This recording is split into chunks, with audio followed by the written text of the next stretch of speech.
Hey guys, good morning. What is going on out there today? It is Brent Abel here, webtennis.com. Another episode of 7 Around 7. Happy Wednesday morning. Here we are, April 28th, 7 a.m. Out here in the West Coast. What I want to talk to you guys today about, let me show you a point from an exhibition match. And just one simple little thing about technique and how that really breeds confidence into your game. Before we get into that today, let's see, what have we got?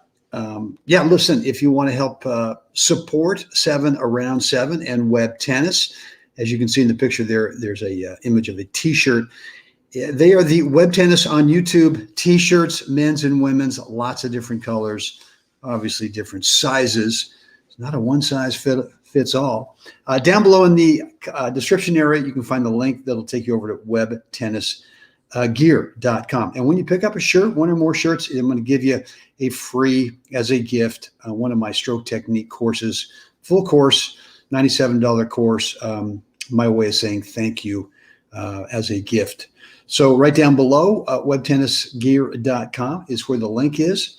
And what else we got? Guys, I'm going to be in Atlanta next week playing a big tournament out there. Looking forward to playing some doubles. I am going to play some singles, but looking forward to also playing doubles with the great Phil Landauer.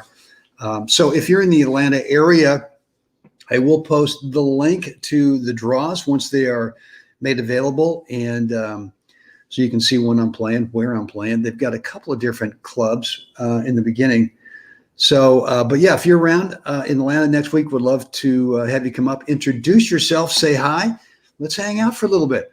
So with that said, guys, let's get into it. And I want to bring up a video here. Share screen. And which one do I want? I want that video right there. And let's make sure that you can actually see the video. Okay, good. So this is an exhibition match that was played up at the Napa Valley Country Club a couple years ago. Women's doubles exhibition. The great Jeff Jacklich, who at the time was the I think the tennis director there, head pro, as always, Mr. Host, putting on a great show that night. But we've got Lisa Cheng returning serve. And what I'm going to show you here is the whole point. And it's super short. And then we're going to go back and I want to pick out something for you that I want you to try to copy and model. Okay, so Lisa Cheng with the return. And what I want you to look at is her second shot. And we're going to kind of break it down because this is the thing that I want you thinking about. All right. Number one is Mai actually pushes back the volley, right? We've always said if you're going to go in doubles at the opponent with your return, don't try to thread the needle. Just simply go at them and you're going to get a second ball. Well, what's the first thing that we're seeing, Lisa, right here in front of us? Obviously, she's creating space, right? She's creating the right space she wants so that when she makes contact, right, she's not crowding. That's the biggest spacing mistake most players make is they get too close to the ball. It's not they're too far away. It's they're too close, right? And so we see the feet moving, getting around the ball, but I want you to watch the racket prep, right? It's just, as Mr. Stowe said, he always loved when you got the string bed kind of behind the point of contact, the eventual point of contact, not where you would take this and set this and wrap this forehand way around you. So you had to swing like I do a 180 just to get back to the contact point. But instead, leave the racket face really very, very close to contact. And in this case, use your body weight to push forward through the ball and play it as an approach, assuming that it's going to be okay, that if something comes back, that you're going to be all right, right? You know, how many times have we said, oh man, you know what, you better not be in no man's land, right?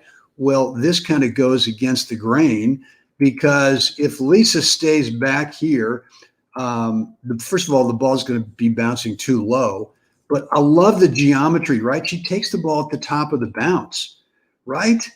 I mean, she allows the ball to create some great geometry, which is This is the top of the bounce. This is a much easier ball to clear the net. If you allow the ball on this to get too low because you're staying back at a no man's land, you know what happens is now you've got some rough geometry, try to get the ball up and down. And now she can drive this flat. She can drive it flat. And there you have it. And it's in the middle, and it's a rough ball. It's a rough ball. So let me go back to where I was here. Let's see what happens if I do this. There we go. Okay.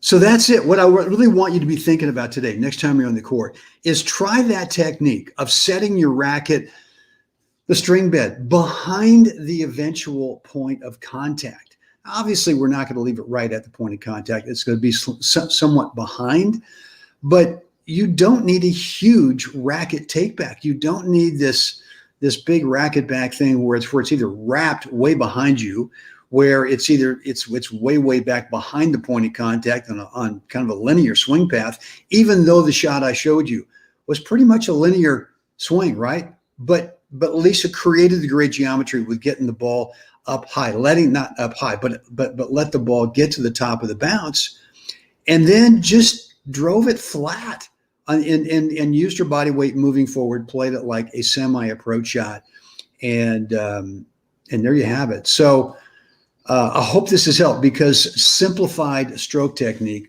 one of the things Mr. Stoke taught me was less is so much better. It just means that you can be more of a consistent shot maker, right? Less stroke technique obviously uncomplicates things, and less can go wrong. And when less goes wrong, you just happen to be more of a consistent shot maker. And when you're a consistent shot maker, man, you got confidence. That's what the game is all about, going out there and playing with confidence. So look, guys, let's not overcomplicate anything with your technique. And I know there's a lot of stuff out there in the tour that you could try to copy, a lot of complicated stuff that, okay, well, maybe if you're Rafa and you're on the tour and you're, a world-class athlete to start, and then you got 3 or 4 guys as a team you're traveling around with, and you're on the court 3-4 hours a day. Okay, maybe you can kind of do some other stuff. But if that's not you, then come on, man. Let's uncomplicate this thing. All right, guys. Thanks, Brad. So Brad says, so it's true. Less is more. Totally. Guys, hope this has helped today. Where are we? We're just a bit over 7 minutes. I'm gonna let you go early today, guys. All right, it's time to let's see a couple things. Number 1, down below in the comment section. Thank you, Brad, for your comment. Guys, I want to hear from you, right? What did you pick out from today's episode of 7 Around 7? Is there something in there you're not quite sure about? Is there something that was kind of confirmed that you want to let me know about? Or maybe you got a question, some other question about your game.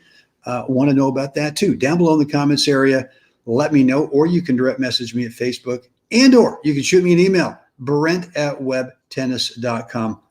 Love to read your stuff. Love to respond. And so there you have it. Guys, also, if you want to show your love and support for 7 Around 7, webtennis.com. Down below is also a link that you can go pick up a Web Tennis on YouTube t-shirt, men's and women's versions, bunch of different colors. And if you do that, you know what? I'm going to say thank you by giving you a gift of one of my 7 stroke technique courses. You can choose your choice. Any one of those courses you can go ahead and pick from, and more than happy to get it to you. And yeah, stroke technique. I'm going to show you what less is more in each one of those courses. All right, guys, it is time. Get out there today. Got to help another human being have a spectacular day. And as always, I'll see you again next time.